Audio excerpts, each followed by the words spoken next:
Hey everyone, my name is Eric Vergon, and I have the privilege of doing the reset today. Thanks to Josiah for asking. Super excited to be doing this. I actually also have the privilege of leading Josiah and some of the Junior Perfect guys at Traders Point Youth, which I absolutely love leading you guys. So shout out to you, Josiah.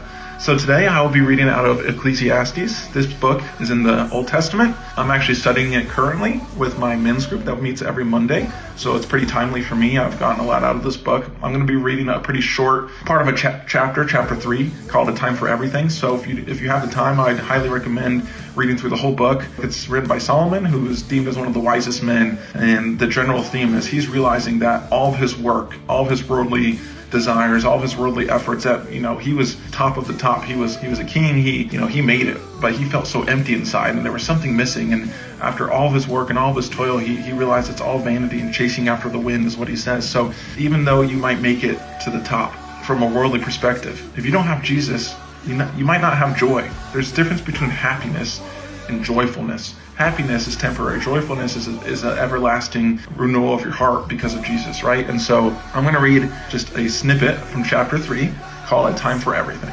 For everything there is a season, a time for every matter under heaven, a time to be born and a time to die, a time to plant and a time to pluck up what is planted, a time to kill and a time to heal, a time to break down and a time to build up, a time to weep and a time to laugh, a time to mourn and a time to dance, a time to cast away stones and a time to gather stones together, a time to embrace and a time to refrain from embracing, a time to seek and a time to lose, a time to keep and a time to cast away, a time to tear and a time to sow, a time to keep silence and a time to speak, a time to love and a time to hate, a time for war and a time for peace.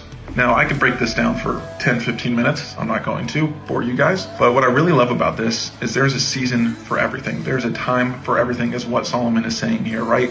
So when you're going through a season that is hard, God is actually using that to restore you and to strengthen you to come out on top, even better, even stronger in your faith. And there's also times for joy and a time for peace, right? And then God uses everything. So don't think it's a coincidence if life's going well for you or if life is somewhat of a struggle right now. God's using you. Instead of asking, why is this happening to me? Ask God, how can you use me in this situation to advance your kingdom and to glorify you?